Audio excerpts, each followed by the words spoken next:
वाराणसी भगवान शिव के त्रिशूल पर टिका विश्व का सबसे प्राचीन नगर। काशी विश्वनाथ मंदिर से आ रही मंगला आरती की ध्वनियां और इनमें घुलता हुआ घंटियों का मधुर संगीत। ब्रह्म मुहूर्त की इस आरती से भगवान शिव को जागृत किया जाता है और इन्हीं ध्वनियों को सुनकर आदिकाल से जागता रहा है वाराणसी। यहां पवित्र ज्योतिर्लिंग की पूजा होती है। ज्योतिर्लिंग अर्थात स्वयं के प्रकाश में आलोकित पूर्ण सत्य का प्रतीक शिवलिंग। आकाश और पाताल को जोड़ता अनंत प्रकाश समुच्चयों से बना अग्नि स्तंभ। विश्व में एक बार एक विवाद बना कि हम दोनों में बड़ा कौन है। दोनों का विवाद चल रहा था, उसी बीच में एक ज्योतिर्लिंग प्रकट हो गया।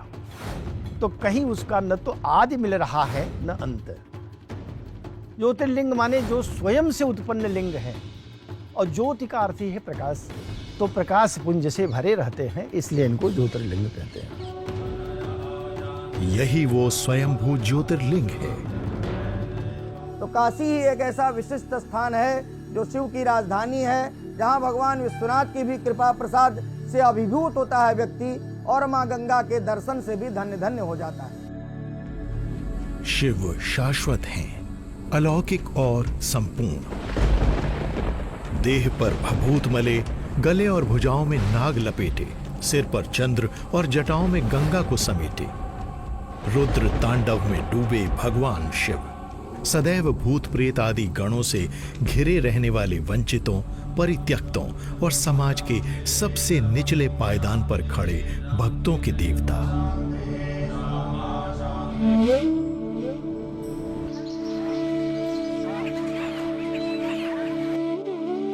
वाराणसी को बनारस या काशी भी कहा जाता है।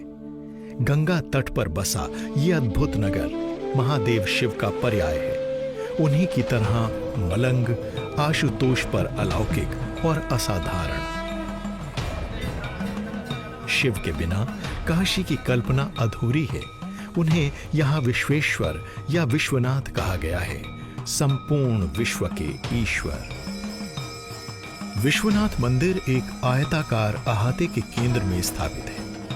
भगवान शिव की स्तुति के लिए दिन में अलग अलग समय पर 5 बार दिव्य आरतियां की जाती हैं। समस्त विश्व के प्राणियों के कल्याण की कामना से सर्वप्रथम बाबा की मंगला आरती ब्रह्म मुहूर्त में होती है। मध्याह्न में भगवान की भोग आरती होती है। सायंकाल में भगवान विश्वनाथ की सप्तऋषि आरती होती है। तो रात्रि में सप्तऋषि आरती के बाद श्रृंगार आरती होती है। श्रृंगार आरती के पश्चात शयन आरती होती है। उनको सुलाते हैं सब काशीवासी आकर के। ये स्थान समय के प्रारंभ से ही आस्था का केंद्र रहा है। इस प्रांगण में हिंदू धर्म के विभिन्न देवी देवताओं के भी कई मंदिर हैं। काल भैरव को शहर कोतवाल भी माना जाता है। इनमें से हर देवता की अपनी अपनी अलग महत्ता है। ये सब देवता शिव के हैं और शिव इन देवताओं के। काशी खंड में स्कंद पुराण में वर्णित है, ज्ञानवापी का जो कूप है वो अत्यंत अमृत के समान कहा गया है, और उस कूप के जल को पान करने से मनुष्य के जन्म जन्मांतर, कल्प कल्पांतर, युग युगांतर के पाप ताप सद्य विनष्ट हो जाते हैं। मंदिर से पतित पावनी गंगा का पश्चिमी तट दिखाई देता है। प्रकाश से जगमगाती पौराणिक काशी नगरी। श्रद्धालु मानते हैं कि स्वयंभू ज्योतिर्लिंग धरती का सीना फाड़कर काशी में प्रकट ही नहीं हुआ था, वरन संपूर्ण काशी ही ज्योतिर्लिंग है। गंगा तट पर बसे इस नगर में भारत की असली गंगा जमनी संस्कृति अपने विभिन्न रूप रंग में साकार होती दिखती है। ईसा पूर्व 6ठी शताब्दी में गौतम बुद्ध ने अपने शिष्यों को काशी के पास सारनाथ में सबसे पहला प्रवचन दिया था। काशी जैन धर्म के कई तीर्थंकरों की जन्मभूमि भी रही है। 8वीं शताब्दी में आदि शंकराचार्य को महादेव की नगरी ने आकर्षित किया। कबीर के बिना भी काशी अधूरी है। उन्होंने इसी मिट्टी में जन्म लिया और अपनी गहरी दार्शनिकता से भक्ति की परिभाषा ही बदल डाली। 16वीं शताब्दी में गुरु नानक देव भी यहां आए और काशी विश्वनाथ मंदिर के पुजारियों के साथ सत्संग किया। 80 घाट पर गोस्वामी तुलसीदास जैसे भक्त कवि ने अपनी कालजयी रचना रामचरितमानस लिखी। पुराणों में उल्लेख मिलता है कि भगवान शिव ने वाराणसी को अपने और अपनी अर्धांगिनी पार्वती के निवास के लिए स्वयं चुना। माने भगवान शंकर कहते हैं कि जब तक इस धराधाम पर मनुष्य जीवित है तब तक आप अन्नपूर्णा के रूप में उसका उदर पोषण करेंगी, और जब उसका शरीर समाप्त हो जाएगा प्राणी मात्र का, तो मैं उसको तारक मंत्र दे करके सद्गति, निर्वाण, मोक्ष, सायुज्य, सारूप्य, सालोक्य, मुक्ति प्रदान कर दूंगा। काशी का नाम हिंदू और बौद्ध धर्म के प्राचीन ग्रंथों में आता है। कूर्म पुराण में काशी की महिमा बखानी गई है। पवित्र गंगा के बिना भी काशी अकल्पनीय है। शिव के रंग में रंगे मस्तों के बनारस को समझना हो तो चाय की छोटी छोटी दुकानों में होने वाली गहन आध्यात्मिक और राजनीतिक बहसों को देखिए। असली बनारसीपन से साक्षात्कार इन्हीं अड्डियों में हो सकता है। इसी गुण के कारण विश्व भर से जिज्ञासु वाराणसी के प्रति आकर्षित होते आए हैं। वरुणा और असी नदियों के कारण नगर का नाम वाराणसी पड़ा। ये वो जगह है जहां दोनों नदियों का गंगा से मिलन होता है। प्राचीन और मध्यकाल में यहां पहुंचे कई यात्रियों ने वाराणसी और यहां के नगरवासियों की जीवन शैली का सुंदर और सजीव वर्णन किया है। 19वीं शताब्दी में जेम्स प्रिंसेप नामक पश्चिमी विद्वान वाराणसी में आकर रहे। उन्होंने वाराणसी और उसकी प्राचीन इमारतों पर गहरा शोध किया और ऐतिहासिक जानकारियों को दर्ज किया। वाराणसी सबसे न्यारा शहर है। भारत और विदेश से हर साल लगभग 30 लाख पर्यटक काशी दर्शन के लिए आते हैं। I am in Varanasi to get peace from Vishwanath. Bengal से आए, हावड़ा से। काशी विश्वनाथ हमारे भगवान है। विश्वनाथ मंदिर की आरतियां विशेष आकर्षण होती हैं। मध्याह्न से पहले भगवान को श्रद्धा और समारोह पूर्वक भोग लगाया जाता है। मोदी सर जो किया है बहुत अच्छा किया है और मैं पहली बार आया हूँ। मेरा नाम प्रभाकर है। बहुत अच्छा दर्शन हुआ। काशी विश्वनाथ का विशालाक्षी अन्नपूर्णी बहुत अच्छा है, बहुत सुंदर है। नगर भर में फैला संकरी गलियों का जाल और उनमें निरंतर धड़कने वाला जीवन संगीत, यही वाराणसी की विशेषता है। शांत भाव से अनवरत बहती मोक्षदायिनी पावन गंगा के घाटों पर बनी ये सीढ़ियां न जाने कब से अध्यात्म की खोज में यहां आने वालों को आकर्षित करती रही हैं। जीवन और मृत्यु के रहस्यों को समझने में लगे साधु, संत, दार्शनिक और आमजन सभी यहां आकर कृतार्थ हुए हैं। काशी में अगर मृत्यु हुई वो कैसा भी पापी क्यों न हो, जो बड़े बड़े पापात्मा हैं उनको तो भैरव जी त्रास देते हैं और भगवान शिव की कृपा से वो भी मुक्त हो जाते हैं, लेकिन सामान्य जो भक्त जो तपस्वी हैं उनकी तो मुक्ति होती है। सदा नीरा गंगा के किनारों से सटे हुए हैं काशी के मोहल्ले। कदम कदम पर छोटे बड़े मंदिर, कदम कदम पर पूजा सामग्री की दुकानें और अपनी मस्ती में रहने वाले आम बनारसी।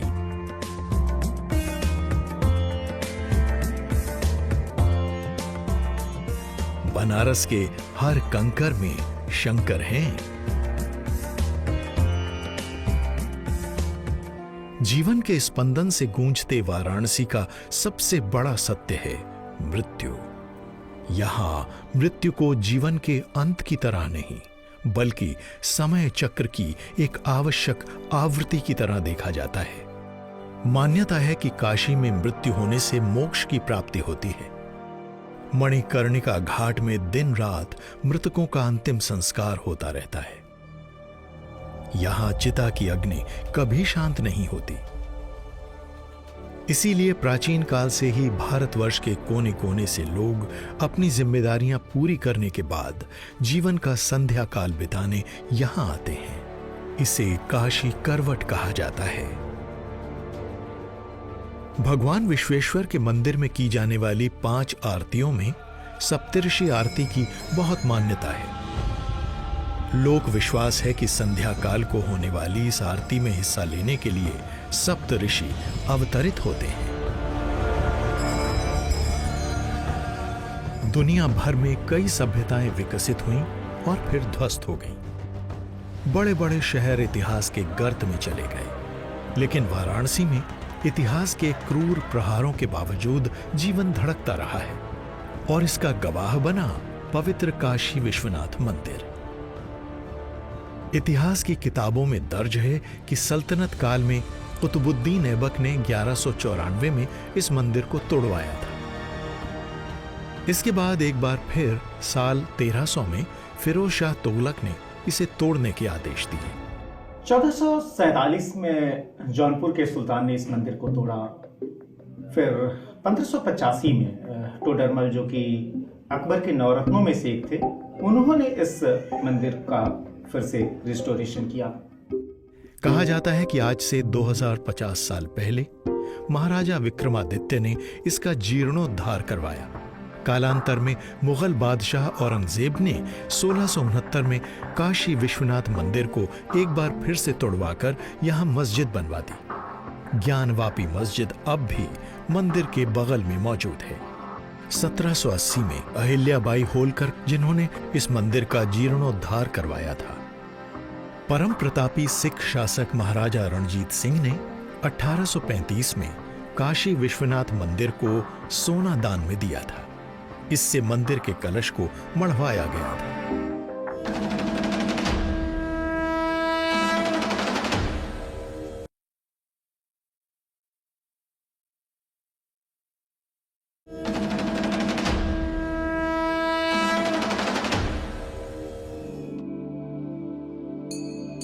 किसी कालखंड में ये गंगा किनारे एक ध्यानस्थ योगी की तरह बसा शांत और ठहरा हुआ नगर रहा होगा, पर अब यहां की आबादी लगभग 50 लाख तक हो गई है। नगर का चेहरा भले ही बदल गया हो, लेकिन यहां के लोगों की मस्ती और फक्कड़पन में कोई बदलाव नहीं आया है। हर साल आने वाले लाखों तीर्थयात्रियों के रहने, खाने और दूसरी सुविधाओं का इंतजाम करना आसान नहीं है। More than at least 10 million people obviously visit this place annually, and most of them do visit this temple. And for Kashi, the importance can't be underlined more that it is what you call a symbol of the city. विशेष तौर पर श्रावण मास के पहले सोमवार को 1 लाख से ज्यादा श्रद्धालु बाबा विश्वनाथ के दर्शन करने और गंगा में स्नान करने के लिए वाराणसी आते हैं। इतनी भारी संख्या में श्रद्धालुओं के आने से मंदिर ही नहीं, नगर की अर्थव्यवस्था भी आसानी से चलती है। अनुमान है कि विश्वनाथ मंदिर में हर साल 4 से 5 करोड़ रुपए का चढ़ावा आता है। फिर भी सदियों से मकानों और दुकानों के बेरोक टोक निर्माण के कारण मंदिर जैसे ढक सा गया था। Tourist inflow, the pilgrim inflow contributes a lot to the local economy. The infrastructure there was something to be improved. मंदिर को जाने वाला रास्ता बेहद संकरा हो गया था। The main route, that is the road through which you must have also entered the temple, it was just a 4 feet wide lane with steps leading up to the temple. During the peak days and some auspicious days, it was a real tough time for all of us to try to control the crowd and do the crowd management.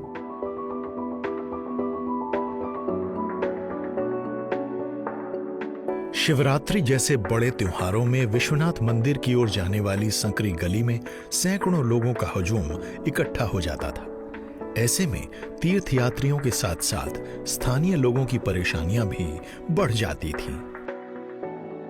पूरा शहर जाम हो जाता था, क्योंकि वो लाइनें गलियों से बाहर होते हुए सड़कों तक लाइन लग जाती थी और उसकी वजह से जो आम नागरिक है उसका आवागमन बाधित होता था, तकलीफ़ें उसको होती थी और जो पर्यटक था उसको भी धूप, गर्मी, सर्दी से कोई बचाव की चीज़ें नहीं थी। वो घंटों घंटों उस लाइन में लगा रहता था और उसको कोई भी सुविधा नहीं मिलती थी।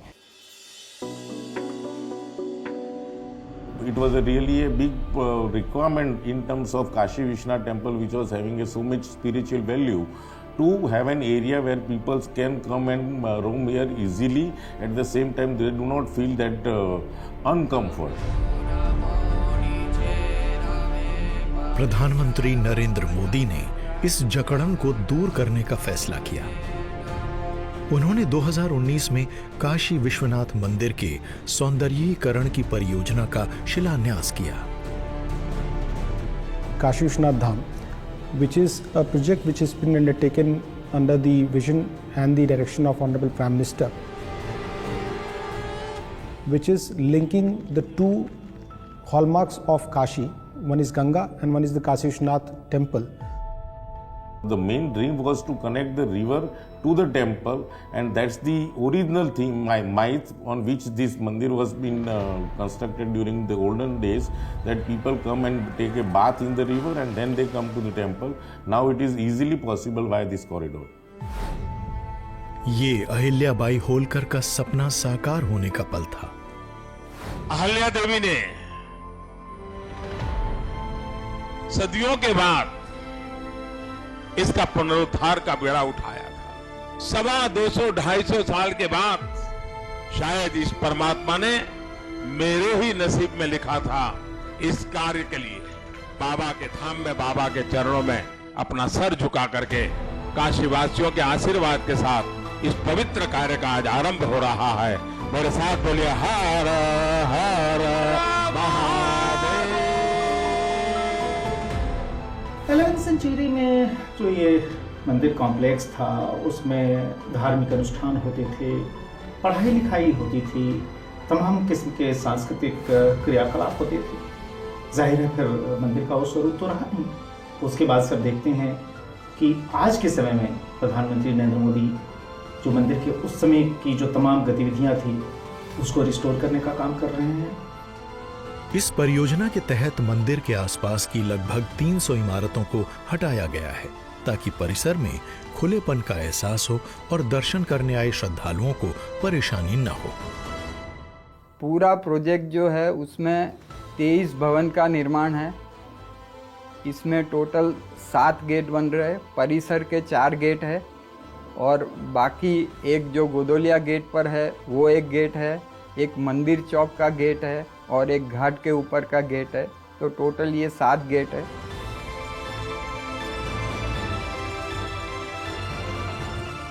कुल मिलाकर 45,000 वर्ग मीटर इलाके में खड़े पुराने मकानों को हटाया गया है और संकरी गली को भव्य चौड़े गलियारे में बदल दिया गया है। Acquiring the property, getting them vacated and getting them demolished was the biggest challenge in this entire project.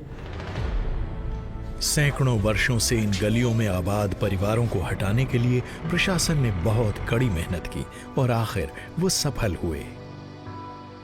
तो कुछ लोगों ने स्वेच्छा से यहाँ पर अपनी प्रॉपर्टी ये प्रोजेक्ट के लिए दान में दी हुई है। तो ये बहुत बड़ी बात थी कि ये प्रोजेक्ट अनाउंस होने के बाद तुरंत लोग आगे आए थे। Under the Honorable Prime Minister's vision and guidance and CM's guidance that we have to do this project officially in a government style, but just try to take everybody on board and make everybody feel as they are the part of the project, not adversaries of this project.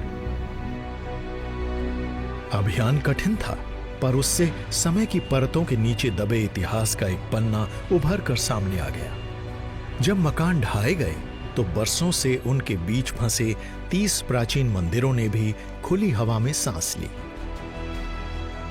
तो उसको ध्यान में रखते हुए वो मंदिर को अच्छे से बचा के उनको फिर से रीडेवलप करके उसकी भव्यता बनाने के लिए नए प्लान में ये बिल्डिंग की लोकेशन प्लस माइनस करके उसको बनाया गया। इस परियोजना में 750 करोड़ रुपए खर्च हुए। लगभग 3000 मजदूरों की 20 महीने की मेहनत का फल है काशी विश्वनाथ मंदिर का ये नया स्वरूप। प्रशासन की तरफ से जो बताया गया था वो करीब 400 से 450 करोड़ का कंस्ट्रक्शन वैल्यू था और बाकी कुछ मिला के टोटल 800-900 करोड़ के बीच में पूरा प्रोजेक्ट है। See, on an average, since last 6 months, we are operating through a labor strength about 2,700 people, and above all, that is 250 people, which is working from PSP side, from manager to the technician. So we can say it is about 3,000 people who has been working at the peak time. We are going to complete this project in a very short timeline of 20 months with that impact of Corona twice. ये परिसर जो बना रहे थे वो बिल्कुल heritage carving वाला, जितना ब्यूटिफिकेशन हो सकता है उसमें वो था। बाकी सारे बिल्डिंग थे वो मॉडर्न बिल्डिंग थे, वो अपने पैलेसेस के हिसाब से, फोर्ट के हिसाब से इसको अंदर डिज़ाइन में इन्वॉल्व किया गया था। इस नए गलियारे के निर्माण से हजारों श्रद्धालुओं को अपने आराध्य देव के दर्शन करने में अकल्पनीय सुविधा होगी। विशेष तौर पर दिव्यांग श्रद्धालु अब बिना किसी अड़चन के शिव दर्शन कर सकेंगे। There are about 30 buildings which we have constructed, which gives the Yatra Suvidha Kendra where the people can make their queue. There is a huge Mandir Chowk that itself can cater about 5,000 people. Again, going towards the river, there is a Munmoksh Bhavan, there is a spiritual book center, there is a Varanasi gallery, there is a city museum, there is a multi-purpose hall, there are about 60 to 70 shops, there is a tourist facility center that people can ask what is the whole project is about and from where they can go and how they can make prayers to the temple. इन सब आधुनिक सुविधाओं से पर्यटन को भी काफी बढ़ावा मिलने की उम्मीद है। To the local economy, it will be a booster shot and it will just take the economy to a different trajectory. मंदिर के आसपास सौंदर्यीकरण से भीड़ के बावजूद यात्री पैदल मंदिर तक आसानी से पहुंच सकेंगे।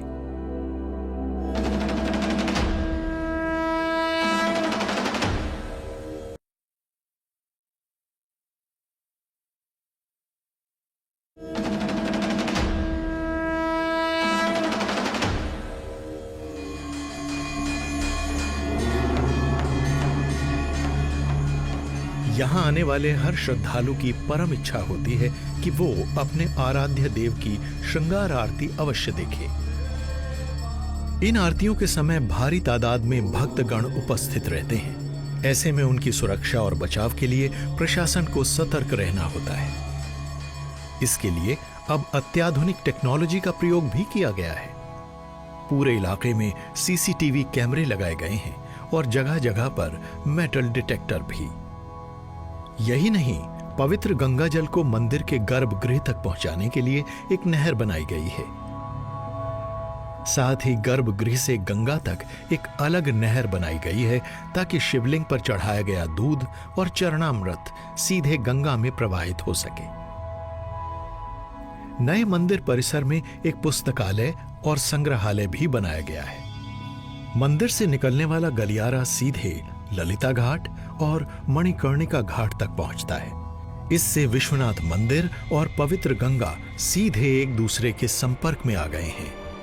इतिहास में ऐसे क्षण आते हैं जब नव निर्माण करने के लिए कुछ चीजें तोड़नी पड़ती हैं, कुछ छोड़नी पड़ती हैं, पर कुछ चीजें फिर भी समय चक्र से परे रहती हैं, जैसे भोले बाबा विश्वनाथ का ये मंदिर।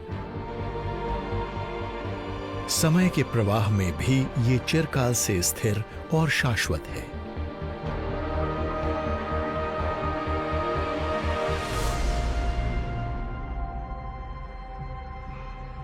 जैसे जैसे शाम गहराती है, गंगा के पवित्र जल की रंगत बदलने लगती है। धीरे धीरे विश्वनाथ धाम से शयन आरती की ध्वनियां गुंजायमान होने लगती हैं।